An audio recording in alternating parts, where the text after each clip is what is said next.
얘는 가성비가 엄청 좋아요. 판매가 잘 되는 그 가격대가 있더라고요.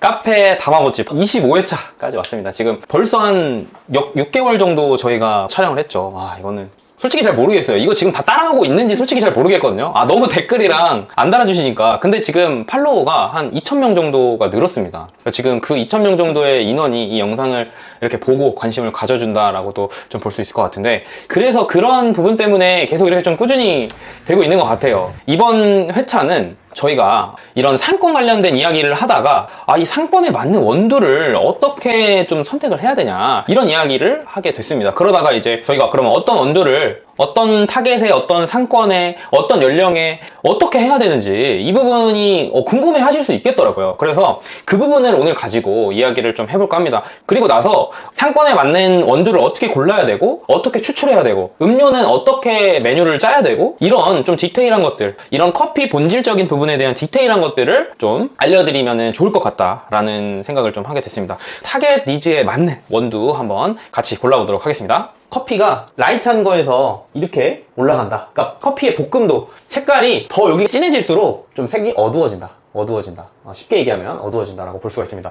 저희 매장 연령대로 말씀드리면 블랙은 한 20대, 30대, 그리고 딥블랙은 거의 뭐 전 연령이 모두 상관없이 다 잘 드시는 것 같아요. 그리고 디카페인도 연령에 좀 상관없이 전부죠. 전 연령이 카페인에 약하신 분들, 카페인에 좀 민감하신 분들, 보통 드시고 건강 생각하시는 분들이 좀 드시게 되는 것 같아요. 밤에 좀 매출이 상대적으로 좀 낮잖아요. 그래서 디카페인이 있는 경우에 디카페인 찾아오시는 분들이 많아서 밤까지 운영하는 상권에는 필수적으로 들어가야 된다, 이렇게 볼 수가 있을 것 같습니다. 옐로우 같은 경우에는 이 매니아 분들이 많이 드시는 이 커피인데, 과일 맛, 이런 것들을 라떼에 드시게 되면은 좀 이 크림치즈 같은 느낌으로 사실 바뀌거든요. 이런 부분들을 경험해본 사람들이 굉장히 재방문율이 많아요. 그래서 보통 이렇게 고소한 거, 더 고소한 거는 이거는 무조건 일단 들어가야 되는 거예요. 무조건. 얘를 메인으로 하고 이런 건 없어요. 무조건 고소한 거는 이 시장성 자체가 고소한 거를 90%의 거의 사람들이 원해하기 때문에 이건 무조건 들어가야 되는 건데, 거기에서 좀 뭔가 특성을 주고 싶다. 그러면은 이 옐로우나 디카페인, 좀 강한 커피의 특성을 주고 싶다 하면은 옐로우가 들어가는 거고, 여기 상권의 특성에 맞게 디카페인을 넣을 수도 있다라고 볼 수도 있습니다. 그래서 제가 그 업체가 한 50군데 정도 있는데, 그 업체를 한번 보니까 보통 많이 쓰는 거, 딥블랙 같은 경우에는 커피 볶음도가 딱 커피를 보면 이제 기름이 좀 이렇게 나와 있는 정도거든요. 그래서 여기는 빵집에서 좀 많이 쓰고, 그리고 브런치 카페, 빵 때문에 커피 맛이 좀 밀리는 경우에 좀 이렇게 진한 거, 이런 경우들이 많더라고요. 그래서 이제 이렇게 보실 수 있고, 여기는 어리잖아요. 연령대가 어린 이런 상권, 특히 대학 상권, 대학가 상권에서도 좀 많이 쓰는 것 같고요. 커피 전문점, 여기에서도 좀 많이 쓰는 원두인 것 같습니다. 이게 산미가 조금 있어요. 근데 그 산미의 정도가 사실 고소한 건데 산미가 난다 라고 표현을 했을 때, 좀 이 카카오에도 산미가 있잖아요.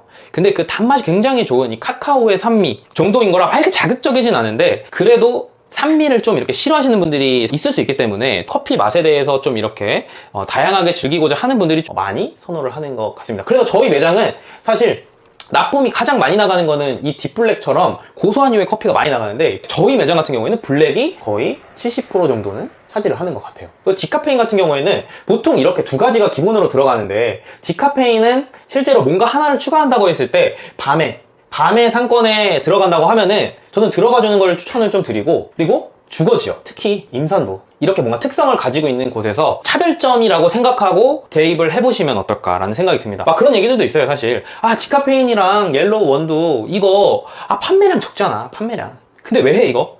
왜 그러냐면 차별성 때문이다. 차별성. 우리 매장에만 와주는 그런 이유들 같은 거, 그런 부분이라고 볼 수가 있죠. 제가 이 프랜차이즈 분석을 한번 해보니까, 프랜차이즈에서 특히나 가장 하기 어려운 게 이렇게 원두를 늘리고 이런 거 있잖아요. 이런 거 절대 못합니다. 왜 못하냐면 이 물류 창고에다가 그걸 넣어놓고 내보내는 보통 그런 구조거든요. 근데 여기에서 커피를 더 늘릴 수가 없어요, 현실적으로. 그러니까 만약에 우리 매장 앞이나 옆에 뒤에 프랜차이즈가 있다, 그러면 그런 경우에는 이렇게 커피 종류를 늘리는 거, 이거 자체가 굉장한 차별점이 될 수 있습니다. 이건 진짜 제가 공부해보니까 그렇더라고요. 그러니까 내가 우리 매장에 뭔가 차별점을 만들고 싶다라고 하면 필수적으로 넣을 수 있다는 거죠. 그리고 이제 이 옐로우 같은 경우에는 진짜 매니아층들 이 재방문이 엄청 많아요. 말씀드린 것처럼 정말 커피가 딱 먹었을 때 꽃향이 팡팡 터지는데 이걸 먹고 일반인들이 야 이게 뭐지, 이게 커피야, 이거 주스 아니야? 이렇게 느낄 정도로 뭔가 좀 다름을 느끼거든요. 이 다름을 느끼는 어떠한 커피를 쓰는 거, 이거 자체도 뭐다? 차별점이 있는 거다. 그러니까 차별점이 있는 이런 커피를 활용을 함으로써 우리 매장에 와야 되는 이유를 만들어준다는 거죠. 그러니까 이거는 보통 한 가지를 쓴다고 하시면 이렇게 고소한 유의 특성이 있는 커피를 활용을 해주시는 것이 굉장히 중요하고, 그리고 여기에서 차별성을 만들고 싶다라고 하면은 디카페인, 옐로우까지도 사용을 해볼 수 있다라는 부분으로 말씀을 드릴 수 있을 것 같습니다. 그리고 진짜 이거는 제가 자부심을 가지고 솔직히 좀 하는 건데, 이 딥블랙 같은 경우에는 얘는 진짜 퀄리티가 가성비가 엄청 좋아요.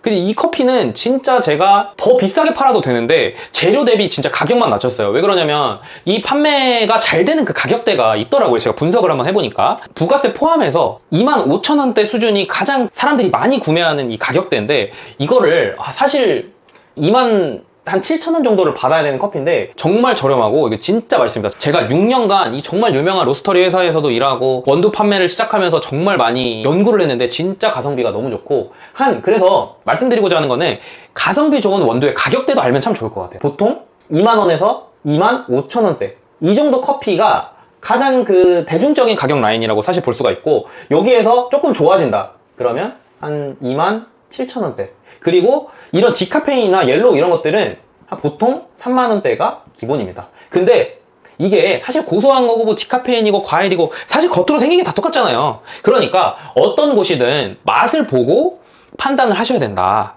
그게 굉장히 또 중요한 포인트인 것 같아요. 저는 원두를 판매하는 입장에서 진짜 양심적으로 판매를 해야 된다고 생각을 하는데, 2만원 이하대 이런 원두들은 정말 몸에 안 좋을 수도 있어요. 이거는 진짜 잘 알고 계셔야 돼요. 몸에 안 좋을 수도 있습니다. 곰팡이 핀 원두 생두들이 있을 수도 있고요. 대표님, 그러면 이 4개가 다 애매해요. 전 조금 저희 가게만의 특별한 원두를 제공하고 싶은데 그럴 때는 어떻게 해야 돼요? 저희가 원해하시면은 그런 부분에 있어서 이 타겟 니즈에 맞게 이게 고소한 커피인데 조금 더 내가 좋은 재료를 쓰더라도 조금 더 좋게 커피를 만들고 싶다 하면은 그런 커스텀도 해드리기 때문에 그런 부분 관련해서도 맞춰드릴 수가 있습니다. 그럼 저는 오피스 상권에 들어가는데 저한테 원두 2가지를 추천해 주신다면 어떤 게 좋을까요? 오피스 상권에 들어가면은 제가 생각하기로는 오피스 같은 경우에는 사실 이 매장이 굉장히 좀 러쉬가 아침 점심 해가지고 타이트하고 바쁘잖아요. 그러니까 사실 그런 경우에는 이 딥블랙 커피가 들어가는 게 사실 좀 좋고요. 딥블랙 커피가 들어가고 기본으로 들어가지고 차별점을 준다라고 했을 때 디카페인이나 옐로우까지도 이렇게 들어가 주는 게 조금 더 경쟁력이 있는 그런 매장을 만들기에 용이합니다. 왜 그러냐면 오피스 같은 경우에 이렇게 하는 게 보통 특성이 가격대도 조금 낮기도 하고 이런 특성이 또 있기도 하고, 커피를 막 그렇게까지 대단하게 설명해주고 뭔가 보여주고 이런 접점을 만들기에, 왜 그러냐면 막 5분을 넘게 기다리면 그냥 그 사람들이 빨리 가야 돼요. 매장에 가야 돼. 근데 거기에서 퀄리티를 설명하고 뭔가를 보여주고 하는 게 현실적으로 조금 어려울 수도 있어서, 뭐 당연히 컨셉에 따라 다를 수 있겠지만 그런 상황에 보통은 딥블랙을 많이 대중적인 전 연령이 좋아하고 이 대중적인 이 원두를 쓰시는 게 현실적으로 좋습니다. 대표님, 그러면 이 원두를 소량만 구매해서 먹어보고 싶은 분들을 위해서 구매를 할 수 있나요? 네네. 이거 원두를 혹시 저희 원두를 드셔보시고 싶으신 분들은 저희 플레이스에서 구매를 조금씩 해서 한번 이렇게 드셔보시고 괜찮으시면은 또 추가 저희가 혜택이 있는데, 타겟에 맞는 것들을 보여드리고 소개해드리는 것도 뭐 물론 그런 것도 해드리고, 매장 운영하는 데 있어서 좀 어려운 점 있잖아요. 컨설팅적인 거. 이제 제가 실제로 매장을 잘 되는 매장도 운영하고 있고 다른 컨설팅 경험도 많은데, 그거를 이제 무료로 어떻게 해야 되는지 다 알려드리고 또 도움 드리는 것들도 좀 하고 있으니까 만약에 혹시 파트너가 되고 싶으신 분들은 그런 것들도 한번 관심 있게 보시면 좋을 것 같고, 요즘 이런 큰 원두 판매하는 데들도 굉장히 많지만 생각보다 이렇게 작은데 이렇게 밀도 있게 실제로 장사 잘 되게 또 도와주고 이런 원두샵들이 많거든요. 혼자 고민하지 말고 이 주변에 전문가들이 많으니까 그런 부분에 있어서 좀 도움도 받고 같이 상생하면서 잘 될 수 있는 그런 구조를 좀 만드는 그런 원두 회사를 또 찾는 것도 너무 좋은 방법이 될 것 같습니다. 진짜 제가 여태까지 한 10년여간을 커피를 하면서 저는 이런 식으로 사실 타겟이랑 상권에 맞게 이렇게 소개를 해드렸는데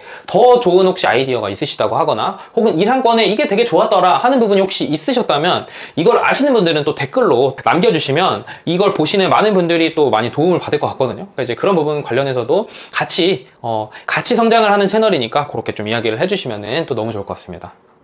네, 오늘 상권 관련된 이야기를 하면서 추가적으로 이 상권에 맞는 원두가 어떤 게 있나에 대한 부분에 질문을 받고 해결 방안에 대한 이야기를 좀 말씀을 드렸는데 이 운영하시면서 어려움이 좀 많으실 거예요. 근데 지금 어려움이 있으신 분들 댓글에 어떤 게 좀 어려우신지 말씀을 좀 주시면 그 부분을 같이 생각을 해서 추가적인 질문에 대한 답변을 드리도록 하겠습니다. 네, 그러면 이제 다음 회차의 내용은 추출, 이 커피를 어떻게 추출할 거냐, 이 커피가 쓴맛이 날 때, 신맛이 날 때 어떻게 추출해야 되냐, 이 커피에 대한 정말 기본적인 루틴 어떻게 하면 되는지 이것만 알고 가면 된다라는 부분을 최대한 쉽고 정말 편한 방법을 알려드리도록 하겠습니다. 그럼 이번 회차는 여기까지 하면 될 것 같네요. 네, 박수 치면서 그럼 마무리하면 될 것 같은데요. 감사합니다.